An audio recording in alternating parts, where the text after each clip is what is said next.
The night my own family decided who I was worth, I was sitting at the kitchen table counting change. Not bills, not savings, loose coins. Pennies, nickels, quarters, spread out like proof that at 24, I had somehow failed at being human. My phone buzzed. Family group chat. I almost ignored it. Almost. But then I saw my aunt's name, and that familiar tightness wrapped around my chest like a warning. We need to talk about the house. The house. The one my grandmother raised me in? The one where I learned how to walk? The one she promised out loud in front of witnesses would someday be mine? My fingers went cold.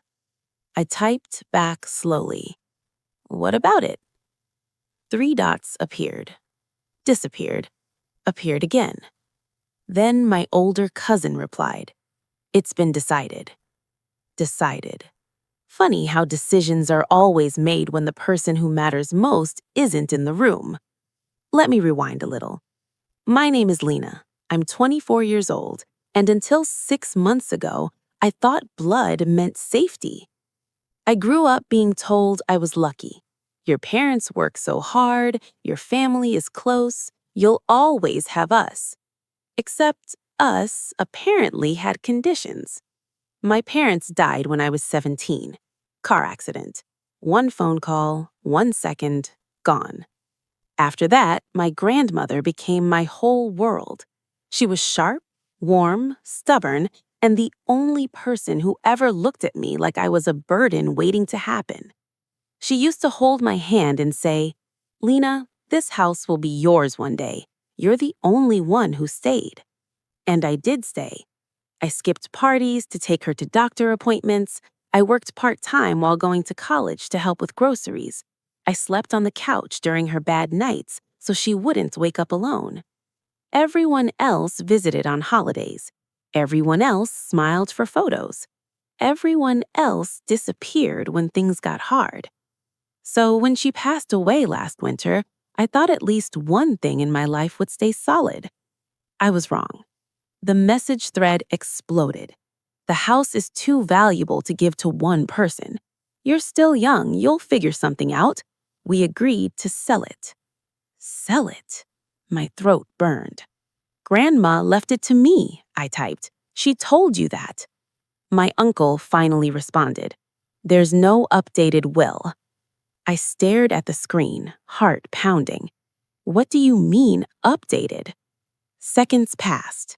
Then the sentence that split something inside me clean in half.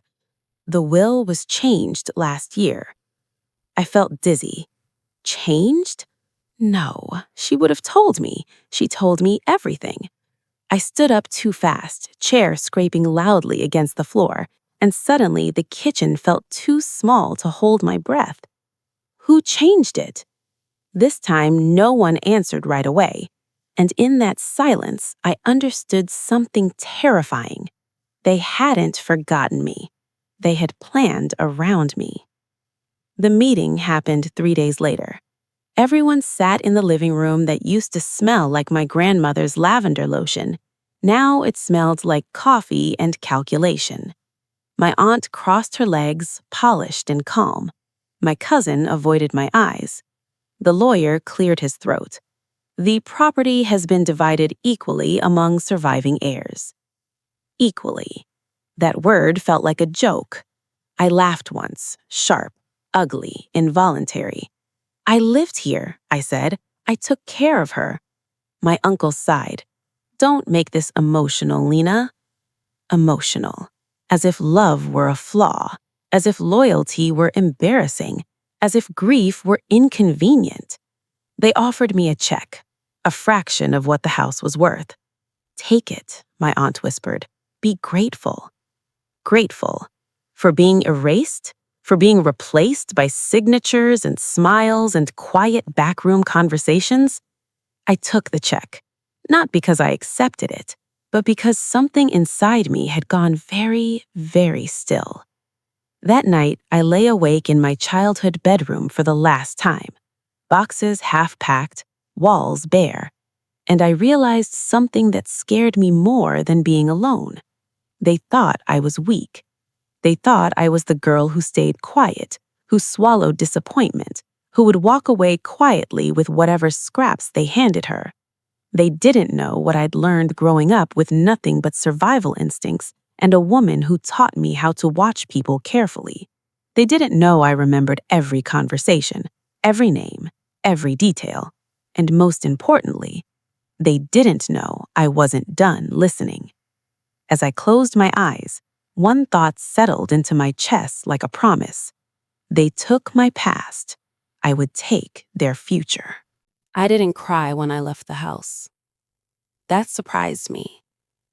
I thought grief would knock me flat the moment I closed the door for the last time, but instead I felt focused, clear, like something sharp had replaced the hollow ache in my chest.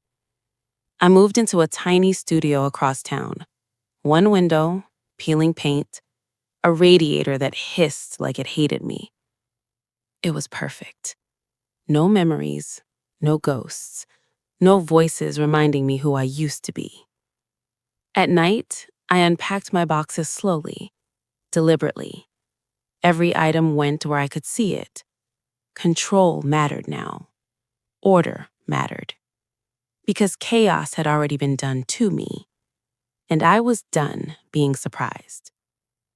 The first thing I did was stop answering family messages.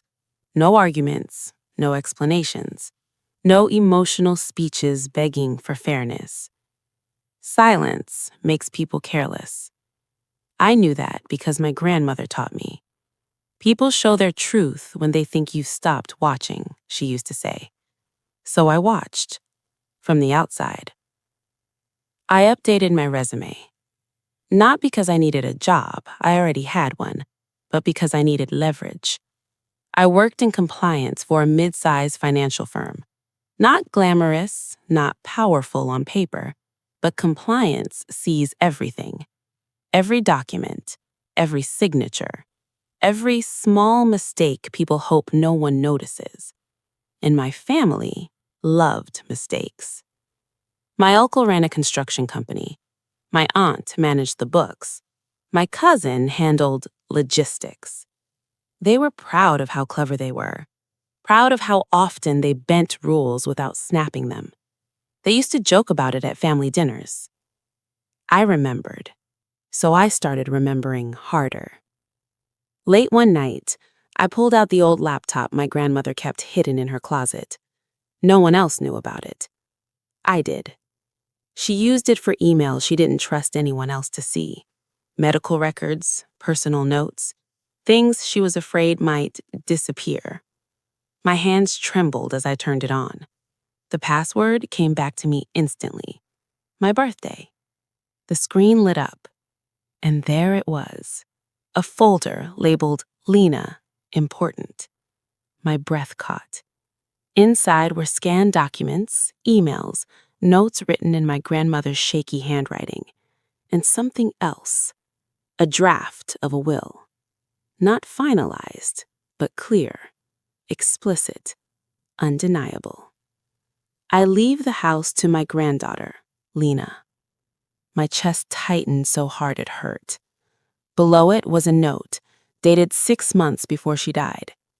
They keep asking me to change things. I said no. I don't trust them. My hand started shaking. So she hadn't changed it. They had. I didn't scream. I didn't throw the laptop. I closed it carefully because anger is loud, and I needed quiet. The next weeks were about patience. I smiled at coworkers. I worked late. I volunteered for projects no one wanted. I became invisible again. But this time, invisibility was a weapon. I learned who audited whom, which regulators were short-staffed, which departments rushed approvals. And then, gently, I started making connections. Not favors, introductions, casual conversations, a mention here, a question there. I never said my family's name. Not once. Then came the first test. My cousin posted on social media a photo in front of the house. Bittersweet saying goodbye. Family is everything. The caption read. I stared at the image for a long time. Then I clicked like, not because I agreed, because I wanted them comfortable. 2 days later, I ran into my aunt at a grocery store. She looked startled when she saw me. Oh, Lena, she said, fake warmth dripping from her voice. How are you holding up? I smiled. Better, I said softly. I've been busy. She relaxed. Busy meant distracted. Busy meant harmless. That's good, she said. We were worried about you. Liar. I nodded. Thank you for thinking of me. She patted my arm like she'd done something kind. And for the first time, I felt nothing. No anger, no sadness, just clarity.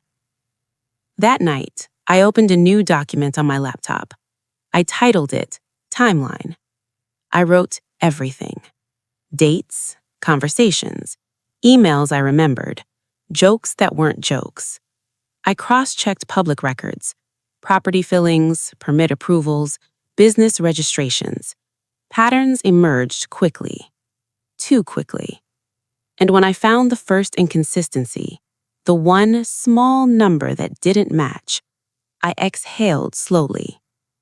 There it was, the crack. I didn't rush. Revenge rushed is revenge wasted. Instead, I waited for karma to get impatient. And karma always does. The call came 3 weeks later. My uncle. I almost didn't answer. Almost.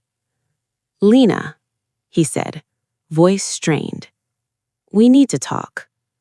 I leaned back against my kitchen counter, heart steady. About what? The house sale. There's been a delay. A pause. Some questions. Questions. I smiled into the phone. I'm sure it'll work out, I said gently. It always does. Silence. Then, quieter. You wouldn't know anything about this, would you? I closed my eyes. No, I said. Why would I? After I hung up, I let myself breathe. This wasn't the end. This was the beginning. And for the first time since my grandmother died, I felt her presence, not as grief, but as strength. They had taken what they thought I couldn't protect. Now they were about to learn. I had been paying attention all the time. I had never seen my uncle so flustered. It was subtle at first, a twitch in his jaw, a hand lingering too long over his coffee cup. But it was enough. Enough to tell me that my first move was working. It started with a simple audit, a minor discrepancy in the company books, something my family had overlooked for months because they assumed no one outside their circle of trust was paying attention. I watched from a distance, smiling quietly as the first domino fell. The email arrived at 7:32 a.m., piercing through my calm morning coffee routine. Subject: urgent. Internal compliance review. Lena, we need your immediate insight on financial irregularities. Please respond ASAP. I leaned back in my chair, taking a slow sip of coffee. My heart didn't race. My palms didn't sweat. They had no idea that the small irregularities I was about to expose weren't mistakes at all. They were carefully documented traps I'd placed using their own arrogance against them. I responded calmly. I'll review everything and provide recommendations by the end of the day. I didn't even glance at the attachments at first. I let my uncle and aunt stew. Let them wonder what I knew. Let them fear that the quiet girl who seemed broken was suddenly watching. Because they were. By lunchtime, My plan unfolded exactly as I'd imagined. I called my cousin, casually, as if checking in on a friend. "Hey, just reviewing the numbers from last quarter," I said, letting my voice be gentle, innocent. "You might want to double-check the invoices from March and April." "Oh, sure. Lena, are you serious?" he stammered. "Those can't be wrong. I mean, I handled those personally." I let a slow, careful pause stretch over the line. "I know you handled them," I said softly, "but maybe someone else was too busy to notice the small mistakes. Could happen to anyone, right?" I could hear the panic growing in his chest over the phone. Perfect. By evening, the first real confrontation happened. My aunt stormed into my tiny apartment, unannounced, flustered, and defensive. "Lena, what are you doing? This is absurd." I looked at her calmly, standing in my modest living room that smelled faintly of lavender, the scent my grandmother always used to wear. "Absurd?" I asked softly. "I'm just making sure everything is in order. After all, it's about what's rightfully mine, too, isn't it?" Her hands trembled. Her perfectly manicured nails clicked against the counter. You can't just—" "I already can, and I already have." She looked at me like I was suddenly someone else, someone dangerous. Because I was. The next few weeks were a lesson in patience and quiet cruelty. Every phone call, every casual visit, every friendly conversation became a calculated move. I tipped off auditors to inconsistencies only my family could have created. I made anonymous calls to contractors who had been promised bribes or favors. I emailed regulators with vague but alarming questions, questions that only someone with intimate knowledge of their operations could ask. And slowly, subtly, panic set in. The first real shock came when my uncle's biggest contractor called him directly. "Are these invoices legitimate? Some of these signatures don't match the originals we received." He froze, stuttered. There must be a mistake." Mistake? No, my hand had carefully orchestrated every mistake.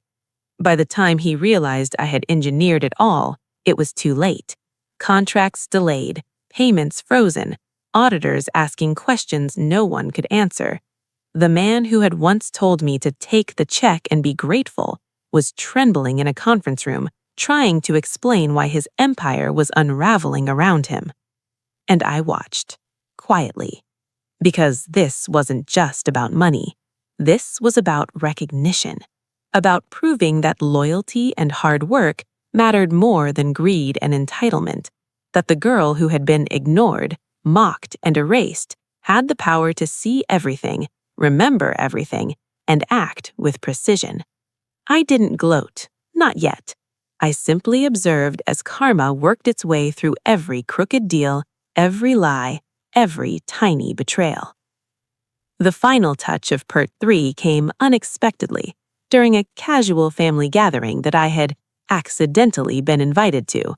They thought I would be quiet, passive, weak. I smiled, ate quietly, listened, and then, as dessert was being served, I mentioned softly, almost in passing, "Oh, I saw the notice from the IRS today about some unpaid liabilities. Weird how those things pop up, huh?" The room went silent. Eyes widened, forks paused mid-air. My aunt's face turned pale. My uncle looked like he might faint. My cousin's hand trembled over his glass of wine.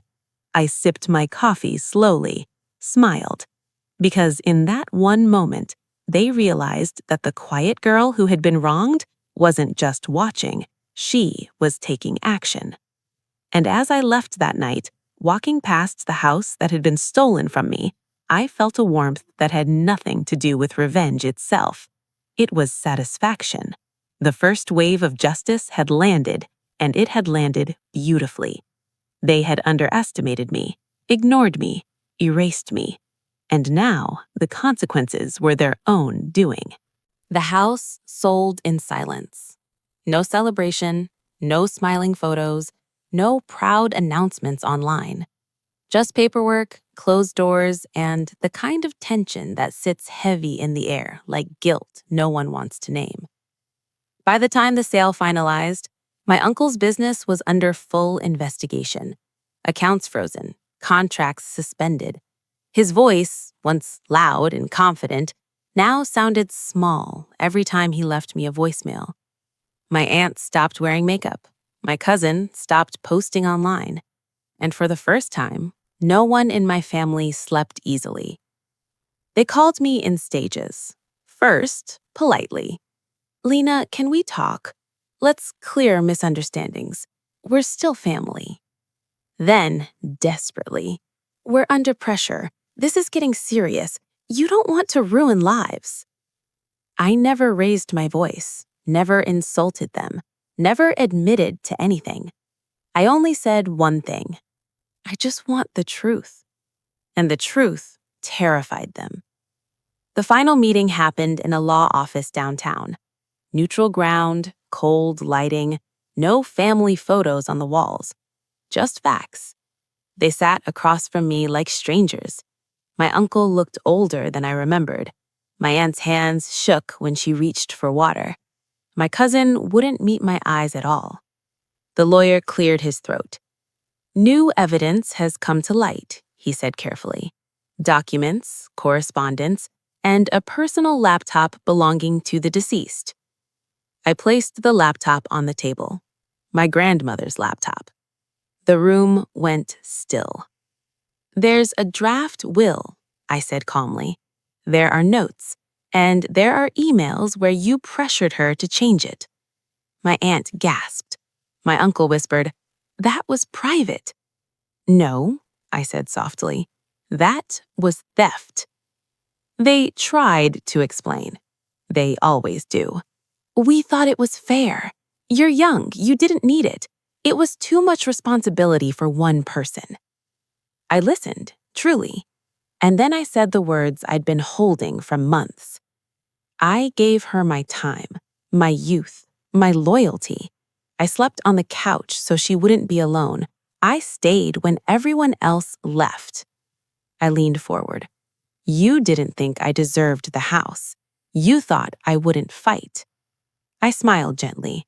That was your mistake. The settlement came quietly. No trial, no headlines, no dramatic courtroom scenes. Just signatures and silence. The house was legally recognized as mine, not because I begged, because I proved. They lost far more than property. Fines, licenses, reputations, and something else they didn't expect, each other. When pressure hit, loyalty disappeared. My uncle blamed my aunt. My cousin blamed them both.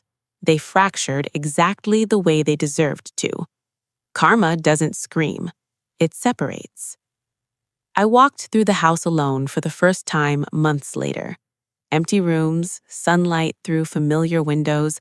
I touched the wall near the hallway, right where my grandmother used to measure my height. I told you, I whispered.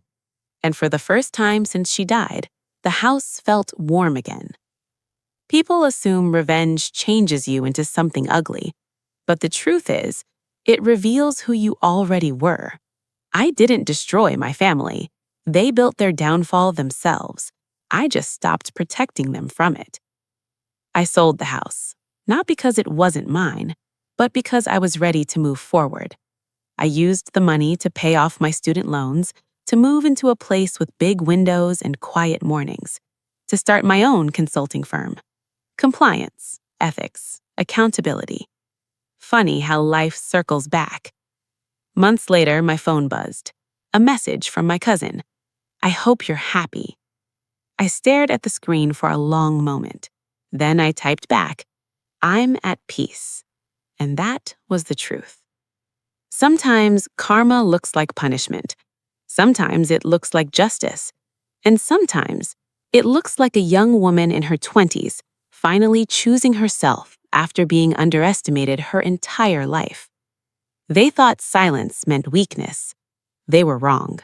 Silence was just me listening. And when I finally spoke, the truth did all the work for me. If you've ever been underestimated or betrayed by someone you trusted, remember, justice has a way of finding its path. Stay strong, stay smart, and never let anyone erase your worth. Hit that like button if Lena's story inspired you, and subscribe for more tales of karma and revenge you won't forget.